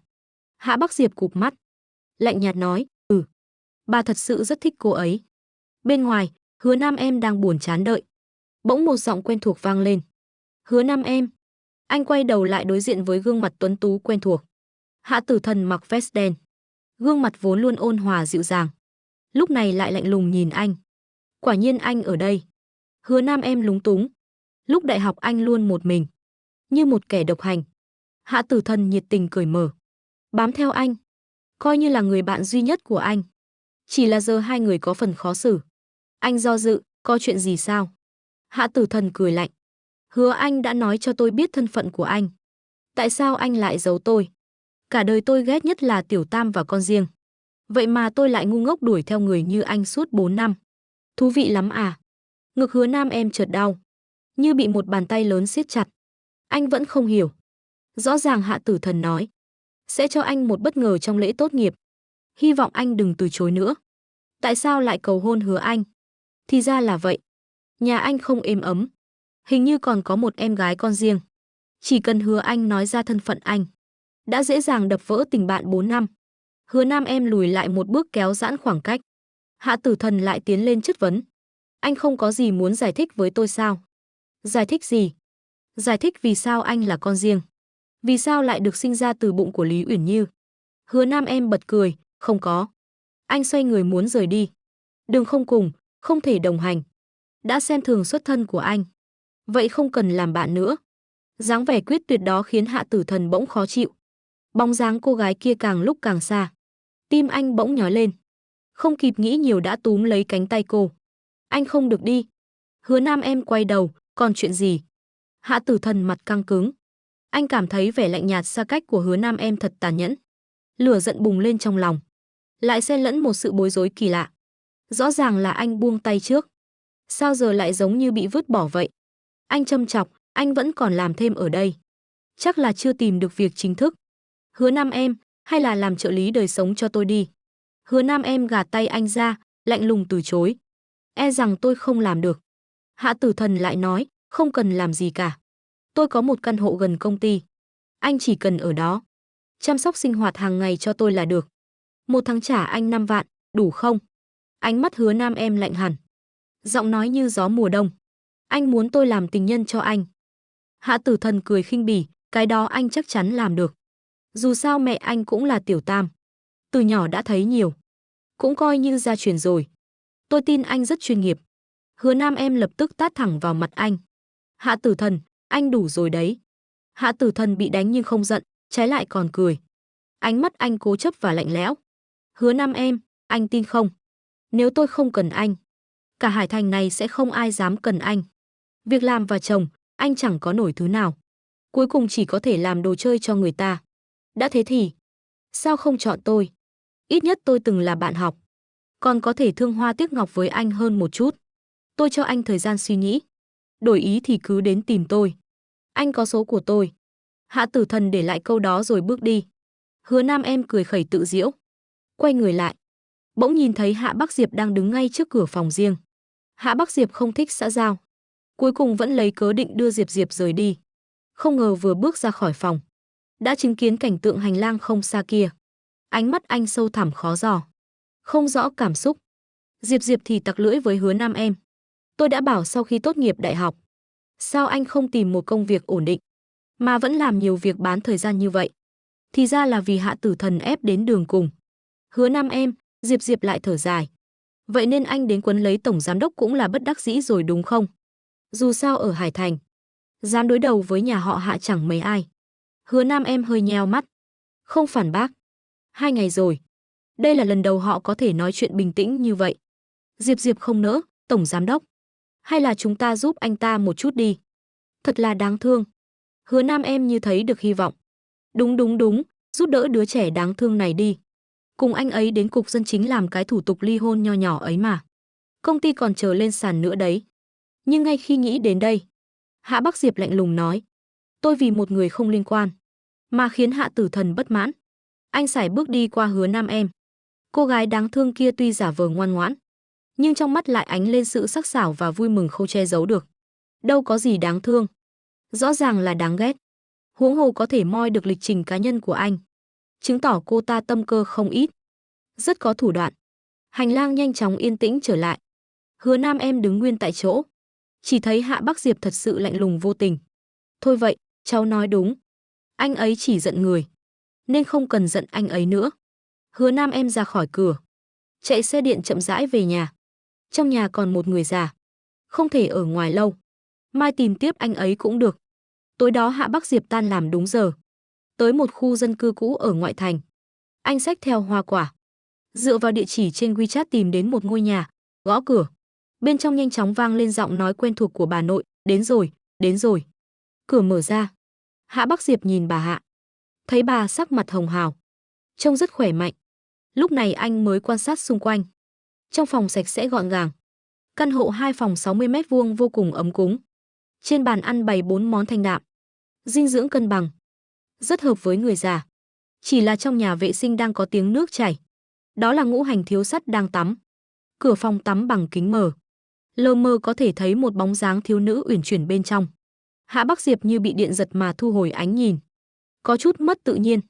Bác sĩ gia đình theo sau anh, đang định vào cửa thì bị anh chặn lại. Người đàn ông nghiêng người che tầm nhìn của bác sĩ, đưa tôi thiết bị. Anh ra xe đợi đi. Bác sĩ gật đầu rời đi, còn chu đáo đóng cửa lại. Hạ Bắc Diệp nhanh chóng kiểm tra huyết áp, đường huyết, nhịp tim cho bà. Có lẽ tối qua bà ngủ rất ngon. Tất cả chỉ số đều rất khỏe mạnh. Bà cụ đắc ý, cháu dâu chăm bà tốt lắm. Thấy tận mắt, Hạ Bắc Diệp cuối cùng cũng yên tâm. Ánh mắt lại liếc về phía phòng tắm, lập tức thu dọn thiết bị, nếu bà không sao, vậy con xin phép về trước. Bà cụ sững lại, không ăn tối luôn sao? Cháu dâu nấu ăn ngon lắm đó. Không tiện lắm. Hạ Bắc Diệp đặt thiết bị kiểm tra xuống, cái này để lại đây. Mắt bà cụ đảo một vòng. Con mang đi làm gì, cháu dâu đâu có biết dùng. Với lại bà không muốn Tiểu Phương lên đây nữa. Bà muốn con đến kiểm tra mỗi ngày. Cháu đến mỗi ngày, không phải có thể gặp cháu dâu sao? Hai đứa bồi dưỡng tình cảm, là có thể chấm dứt tình trạng ly thân. Bà cụ nghĩ đến, đứa chất béo mập của bà đang vẫy gọi rồi. Hạ Bắc Diệp vừa định nói gì, tiếng nước trong phòng tắm đột nhiên dừng lại. Anh lập tức đứng bật dậy, xách hộp y tế hoảng loạn bước ra cửa, con đi trước đây. Mai con lại đến nhé. Vâng, ngay khoảnh khắc cánh cửa đóng lại. Cửa phòng tắm cũng mở ra. Không phải cảnh xuân sống động như Hạ Bắc Diệp tưởng. Hứa Nam em mặc quần áo chỉnh tề, đang lau tóc vừa gội xong. Ủa, cháu trai bà đâu rồi? Đi rồi, bảo là không tiện. Nó cứ làm bộ làm tịch. Con thích cau có nữa. Cháu dâu này, cháu không thích nó vì điểm đó à? Mấy cái đó có thể sửa được mà. Cháu không phải cháu dâu của bà đâu. Cháu là đấy. Hứa Nam em bất đắc dĩ. 2 ngày tiếp xúc, anh phát hiện bà cụ rất hòa ái. Chuyện gì cũng chiều theo anh. Chỉ riêng chuyện này là một mực bảo vệ Hạ Bắc Diệp. Sau khi sấy khô tóc, ăn tối cùng bà cụ, Tối 9 giờ, Hứa Nam Em đốt nhang an thần. Bà cụ ngoan ngoãn nằm lên giường. Rất nhanh đã ngủ say. Anh làm tròn bổn phận, còn gửi video cho cháu trai. Đối phương nhanh chóng nhắn lại, sức khỏe bà rất tốt. Cảm ơn Hứa Nam Em. Anh khách sáo quá, cháu trai. Hôm nay cháu trai đó thế nào rồi? Cần giúp gì không? Hứa Nam Em hiểu anh ta nhắc đến chuyện trên vòng bạn bè. Khóe môi khẽ cong, không cần. Hạ Bắc Diệp trên xe nhìn thấy đoạn trả lời này. Sự lạnh lùng trên mặt cũng dịu lại. Cô gái này không biết thân phận thật của anh. Vậy mà vẫn tốt bụng đồng ý chăm sóc bà. Hơn nữa còn tận tâm tận lực. Cuối cùng cũng không có ân oán gì. Cũng không mở miệng nhờ giúp đỡ. Đâu giống Hứa Nam Em. Hai người chẳng có quan hệ gì. Lại cứ dây dưa lấy anh. Muốn lợi dụng anh để hù dọa Hạ Tử Thần. So ra thì ai cao ai thấp rõ ràng. Hạ Bắc Diệp nhắn tin, tôi nợ cô một ân tình. Sau này có chuyện cứ việc mở lời. Hứa Nam Em chẳng để tâm đến câu đó. Hiện tại việc duy nhất anh cần giúp là ly hôn. Chỉ có Hạ Bắc Diệp phối hợp thì mới được. Cháu trai không giúp được. Sáng hôm sau, Hứa Nam Em dẫn bà cụ đi dạo trung tâm thương mại xa xỉ lớn nhất Hải Thành. Mua quần áo thay đổi. Bà cụ là cháu trai rộng rãi. Lại rõ ràng là người già nhà giàu. Không thể để mất mặt chỗ mình được. Quả nhiên vừa bước vào cửa hàng, bà cụ đã rất tự nhiên. Tỏ ra vô cùng quen thuộc nơi đây. Bà Hạ là người thích quần áo hãng này nhất. Quản lý thương hiệu mỗi quý đều mang mẫu mới nhất. Đến nhà cho bà chọn trước. Lần này là lần đầu tiên bà đi mua tại cửa hàng. Thấy cũng mới lạ. Không xa đó Hứa Anh khoác tay Hứa Văn Tông. Nhẹ nhàng nói, bà à, ba bận như vậy. Thật ra không cần đi dạo với con đâu. Hứa Văn Tông cười chiều chuộng. Tối nay con đến nhà họ Hạ ra mắt lần đầu. Quà tặng cho các bậc trưởng bối không thể sơ suất. Đặc biệt là lão phu nhân. Hứa Anh hỏi, bà cố nghe nói đã 87 tuổi rồi. Sao nhà họ Hạ lại coi trọng bà như vậy? Hứa Văn Tông hạ giọng. Chi chính nhà họ Hạ và Hạ Bắc Diệp luôn âm thầm tranh đấu. Muốn đoạt lại quyền điều hành. Lão phu nhân nắm trong tay 20% cổ phần. Con mà lấy lòng được bà ấy, sau này địa vị trong nhà họ Hạ sẽ vững chắc. Hứa Anh lập tức hỏi, lão phu nhân thích gì à? Hứa Văn Tông nhớ đến bà cụ mà 2 năm trước ông từng nhìn thấy từ xa. Từ tốn nói, bà ấy mắc chứng mất trí tuổi già, tính tình hơi quái gở. Nhưng lại rất thích quần áo hãng hát. Con cứ chiều theo sở thích là được. Dù không được bà yêu thích, cũng tuyệt đối đừng khiến bà chán ghét. Hứa Anh gật đầu ngay. Hai người bước vào hát house. Hứa Văn Tông ngồi trên sofa. Hứa Anh bắt đầu dạo quanh. Cô đi đến khu thử đồ. Bất chợt thấy Hứa Nam Em và một bà cụ. Bà cụ vừa bước ra từ phòng thử đồ. Cháu dâu ơi, con thấy bộ này thế nào? Cháu dâu là bà cụ. Là bà nội của gã chồng đầu đường xó chợ kia. Hứa Anh cong khóe môi. Chỉ thấy Hứa Nam Em lắc đầu. Bà cụ lại thử bộ khác. Hứa Nam Em lại lắc đầu. Bà cụ thở dài, sao bộ nào cũng không đẹp vậy? Mặt Hứa Anh thoáng vẻ khinh thường. Không phải không đẹp. Rõ ràng là không có tiền mua. Cô bước đến, Nam Em, trùng hợp quá. Đây là bà nội chồng của chị à? Sắc mặt Hứa Nam Em lập tức lạnh lại. Không đáp lời cô. Hứa Anh lại nhìn về phía bà cụ, chào bà ạ. Bà trước đây chưa từng mua quần áo hãng này phải không? Quần áo ở đây từng món đều rất đắt tiền. Phải có khí chất mới mặc được. Không hợp với người bình thường đâu. Bà cụ tức tối đưa tay ôm ngực. Cô mắng ai không có khí chất đó. Sao lại vô lễ như vậy? Hứa Nam Em vội đỡ bà cụ. Sợ bà vì tức giận mà gặp chuyện. Hứa Anh vẫn tiếp tục, Nam Em. Với thân phận của bà chị, thật ra đi chợ đầu mối thì hợp hơn. Giá rẻ chất lượng lại tốt. Cút ngay, Hứa Nam Em quát lớn. Chuyện bên này thu hút sự chú ý của Hứa Văn Tông. Ông sải bước đến, có chuyện gì vậy? Hứa Anh uất ức, ba ơi. Nam Em dẫn bà nội chồng chị ấy. Thử rất nhiều đồ mà không mua. Nên con chỉ đưa ra một chút gợi ý. Hứa Văn Tông hiểu ý cô. Lộ vẻ khó chịu nhìn sang Hứa Nam Em. Rồi, ông nhìn rõ bà cụ đang được Hứa Nam Em đỡ. Lập tức giật nảy mình. Lão phu nhân nhà họ Hạ, gần 90 tuổi. Da nhăn nheo. Không còn nhận ra gương mặt thuở xuân. Đôi tay gầy trơ xương ôm ngực. Như thể chỉ một chút nữa là lìa đời. Hứa Văn Tông lại thấy bản thân nghĩ quá nhiều. Người có địa vị như bà lão nhà họ Hạ. Sao có thể đích thân đến cửa hàng mua đồ? Ông sợ Hứa Anh bị bà cụ vu vạ. Nên nghiêm túc nói với Hứa Nam Em, đủ rồi. Chị con cũng chỉ vì tốt cho con. Cần gì phản ứng dữ dội như vậy? Làm ầm lên ở đây chẳng mất mặt à? Bà cụ lập tức nhìn Hứa Nam Em, cháu dâu. Đây là ba con à? Sắc mặt Hứa Nam Em lạnh lại. Chữ ba đối với anh thật xa lạ. Tình cảm anh dành cho ông rất phức tạp. Khi còn nhỏ ở nhà họ Hứa, Lý Uyển Như không cho anh đến gần Hứa Văn Tông. Anh bé nhỏ trốn trong góc tối len lén ngước nhìn ông. Nhìn ông cười với Hứa Anh. Nhìn ông bế Hứa Anh xoay vòng. Bóng lưng cao lớn ấy như vị thần cứu thế. Vậy nên những ngày bị Lý Uyển Như đánh đập, không được cho ăn, anh từng tưởng tượng liệu ba có từ trên trời rơi xuống, bế anh ra khỏi khổ ải này không? Dù chỉ một lần thôi cũng được, nhưng không, ông chưa từng quan tâm đến anh. Lâu lâu gặp mặt, cũng chỉ dặn anh phải nghe lời mẹ. Cách sống trong nhà họ Hứa thật kỳ lạ.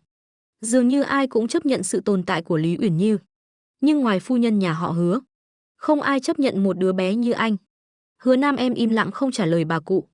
Anh nhìn lại mấy bộ đồ đã thử, lấy ra một bộ tạm tạm ổn, đưa cho nhân viên, chuẩn bị trả tiền rời đi. Hứa Văn Tông thấy vậy nói, biết là con không có tiền, bộ này để ba trả, coi như tặng cho mẹ vợ tương lai. Hứa Anh lại đột ngột nói, ba ơi, con vừa đi một vòng, thấy bộ này là phù hợp nhất để tặng. Nhân viên bên cạnh lập tức cười nói, tiểu thư thật tinh mắt, bộ này là thêu tay hoàn toàn. Toàn Hải Thành chỉ có một chiếc, hay là cô xem thử mấy mẫu khác? Hứa Văn Tông nghe vậy mắt sáng lên, vậy chọn bộ này đi. Ông nhìn Hứa Nam em, bộ này để cho con, chị con thì chọn cái khác. Hứa Nam em ánh mắt hoa đào cụp xuống, cảm xúc không rõ. Tại sao chị lại được đi thăm nhà họ Hạ? Đây là quà tặng chuẩn bị cho bà Hạ, vì vậy tôi phải nhường cho cô ấy à? Hứa Văn Tông trách mắng, bà nội chồng con chỉ là một bà già nhỏ bé, mặc gì chẳng được, làm sao so với bà Hạ được? Hứa Nam em thái độ kiên quyết không nhường. Con không thể hiểu chuyện một chút sao? Phải tranh giành với chị con à? Hứa Nam em thấy buồn cười. Không hiểu rõ ràng là anh chọn bộ này trước, sao lại thành giành với Hứa Anh? Hứa Văn Tông lại nói, vậy đi, bộ này 50.000, ba cho con 200.000, cũng coi như thêm vào hồi môn của con. Hứa Anh dịu dàng nói, Nam em, tốt nghiệp xong con vẫn chưa tìm được việc, nhanh đồng ý với ba đi. Đừng vì giận dỗi con mà bỏ qua một món hời lớn như thế. Đến lúc hối hận cũng muộn rồi. Hứa Văn Tông cuối cùng còn uy hiếp, con suy nghĩ cho kỹ. Nếu con nhất định chọn bộ này, ba sẽ không thanh toán giúp con. Đúng là tay lão luyện trong giới kinh doanh. Vừa dụ dỗ vừa uy hiếp, chỉ để mua cho Hứa Anh một bộ đồ. Thật đúng là người cha tốt. Hứa Nam em chẳng buồn tranh cãi nữa, định lấy thẻ ngân hàng ra thanh toán. Bà cụ nãy giờ vẫn im lặng, bỗng giữ tay anh lại. Cháu dâu à, bà không muốn bộ này, xấu lắm. Hứa Nam em nhìn mà, nhưng mấy bộ còn lại càng không hợp với bà. Bà cụ rất cố chấp. Vậy thì bà cũng không muốn miễn cưỡng. Bà đã sớm mua hết toàn bộ mẫu phù hợp của mùa này. Trong cửa hàng giờ chỉ còn lại mấy mẫu bị bà loại bỏ. Làm gì còn cái nào vừa mắt. Hơn nữa nghe cuộc đối thoại, cháu dâu chị mua bộ đồ này là để tặng bà Hạ gì đó. Bà Hạ nghe quen lắm. Mình là ai nhỉ? Bà cụ hơi lú. Hứa Nam em thấy vậy không dám ép, thuận theo ý bà, vậy không lấy nữa. Hứa Văn Tông lúc này mới hài lòng. Biết điều sớm thế, có cần nói nhiều vậy không? Sau này không mua nổi thì đừng tùy tiện vào cửa hàng kiểu này, kẻo bị người quen bắt gặp lại mất mặt nhà họ Hứa. Hứa Anh cũng cười khinh, vừa nãy còn tung hứng với bà cụ, diễn như thật vậy. Chẳng qua không có tiền mua thôi. Cô bảo nhân viên đóng gói bộ đồ, rồi nhìn Hứa Nam em, cảm ơn anh đã nhường cho tôi. Sau này tôi gả vào nhà họ Hạ, sẽ giúp anh và chồng anh tìm một công việc tốt. Hứa Nam em chẳng buồn để ý, dẫn bà cụ chuẩn bị rời đi. Đợi đã Hứa Văn Tông chặn anh lại, đưa ra một tấm séc, 200.000 này con cứ cầm đi, coi như là hồi môn của con, cũng có thể trang trải cuộc sống. Hứa Nam em lạnh nhạt, không cần. Con chê ít à? Công ty nhà họ Hứa là của mẹ Hứa Anh, sau này chỉ để lại cho Hứa Anh. Đây đã là số tiền nhiều nhất ba có thể cho con. Hứa Văn Tông ra vẻ bố thí, cầm lấy 200.000 này, con và chồng con có thể mở một cái quầy nhỏ kiếm sống. Sau này cứ sống thật an phận, đừng mơ mộng mấy thứ không thuộc về mình nữa. Hứa Nam em vừa rồi còn tưởng Hứa Văn Tông ít nhiều cũng có chút tình cha, giờ chỉ thấy nực cười. Thứ gì là không thuộc về tôi? Ví dụ như dạo mấy trung tâm thương mại kiểu này, hay ví dụ như anh đang cố quyến rũ Hạ tiên sinh. Hứa Văn Tông cảnh cáo, tự mình làm chết mình, đừng kéo cả nhà họ Hứa theo. Hôm nay nhân viên chẳng qua là không dám động vào bà già này, nên mới không tính toán với các người. Đắc tội Hạ tiên sinh thì chẳng phải bà già này làm ầm lên là xong đâu. Hứa Nam em hoàn toàn tuyệt vọng, yên tâm, Tôi với các người nhà họ Hứa sớm đã không còn liên quan gì rồi.